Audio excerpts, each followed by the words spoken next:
সাথে মানুষের মাঝে যাদের শ্রদ্ধা সম্মান আছে, জনতার প্রতি যাদের সম্মান আছে, জনতারও তাদের প্রতি শ্রদ্ধা আছে, সেই ধরনের নেতৃত্ব আজকে সম্মেলনে উঠে আসুক, সেটা হচ্ছে আমার কাম্য।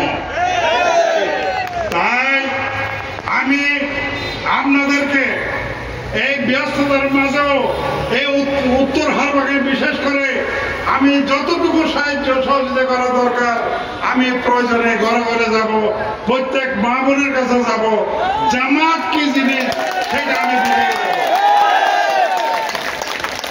জামাত সম্পর্কে আমাদের মানিক চেয়ারম্যান অনেক কিছু বলেছেন, এরপরেও আমি দুই একটা কথা বলবো, কারণ আমার বক্তব্যে এদের সম্বন্ধে কিছু না বললে মনে হয় বক্তব্য অপূরণ রয়ে গেছে। কারণ আমি বলি, আপনারা নিশ্চয়ই কেউ কেউ জানেন 2009 সালে আমি উপজেলা নির্বাচন করেছিলাম।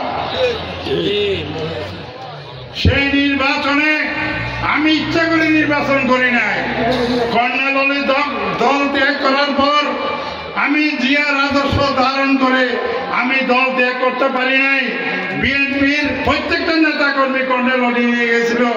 এরপরে 111-এর পরে যখন হঠাৎ করে রাজনীতি উন্মুক্ত হলো, তখন আমরা সাংগঠনিকভাবে লোহাগড়ায় গুটিয়ে উঠতে পারি নাই। তখন জামাত থেকে ঐক্য জোটের দানের শীষ নিয়ে শমসুল ইসলাম নির্বাচন করেছিল। তারা নিজেরাই আমার পরিবারকে কনভিন্স করে আমাকে উপজেলা নির্বাচন করার জন্য উদ্বুদ্ধ করে। এক মঞ্চে জামাতের এমপির ঘোষণা দেয় আমাদের জেলা সভাপতি আহমদুল খান, আর আমাকে উপজেলা চেয়ারম্যান ঘোষণা দেয় জামাতের জেলা আমির জাফর সাদেক। আমি শুধু এই জন্য কথাটা বলতেছি, তারা কিরকম মুনাফেক সেটা একটু বলার জন্য, বোঝার জন্য, আপনারা যাতে মানুষকে বুঝাইতে পারেন সেই কারণে আমি কথাটা বলতেছি। সেই জামাত কথা ছিল, তারা যে এমপি একই দিনে নির্বাচন হওয়ার কথা ছিল 2008 সালের ডিসেম্বরের 28 কি 29 তারিখ, কিন্তু হঠাৎ করে মনোনয়নপত্র দাখিলের পর উপজেলা নির্বাচন 1 মাস পিছিয়ে গেল। আমি আমার সাহিত্য গাড়ি সহ বিএনপির নেতা কর্মী যারা ছিল জামাতের জন্য দানের শীষের পক্ষে, সংসদীয় পক্ষে নির্বাচন করে বাংলাদেশের রেকর্ড সংখ্যক ভোট পেয়েছিল। সেবার যে মাত্র এমপি নির্বাচন শেষ হয়ে আবার উপজেলা নির্বাচন আসলো, তখন তারা পিছু টান শুরু করলো। কিভাবে আমাকে পরাজয় করা যায় তাদের পরিকল্পনা ছিল সেইটা। তারা আজকে আমি যে কথা বলতেছি অনলাইনে যাচ্ছে, আমি চ্যালেঞ্জ করতেছি আমার প্রত্যেকটা কথা তারা পারলে চ্যালেঞ্জ করো। তারা সেই দিন আমার তখনকার সময় আমার কাছে এখনো হিসাব আছে, লিখিত আছে তাদের কত টাকা আমার হিসাবে প্রায় তৎকালীন সময় 90 লক্ষ টাকার মতো তারা আমার থেকে নিয়েছিল বাইতুল মাল হিসেবে। বর্তমানে তখন সোনার মণি ছিল 18 কি 24,000 টাকা। সেইটার আনুপাতিক হিসেব করলে এখন হবে প্রায় 9 থেকে 10 কোটি টাকা। বিশ্বাস করুন, আল্লাহর কসম করে বলতেছি, কোন কেন্দ্রে একটা এজেন্টও দেয় না, তারা সমস্ত টাকা আত্মসাৎ করেছে। এই হচ্ছে আমাদের চরিত্র। এরপরও এজেন্ট ছাড়া আমি 41,212 ভোট পেয়েছিলাম।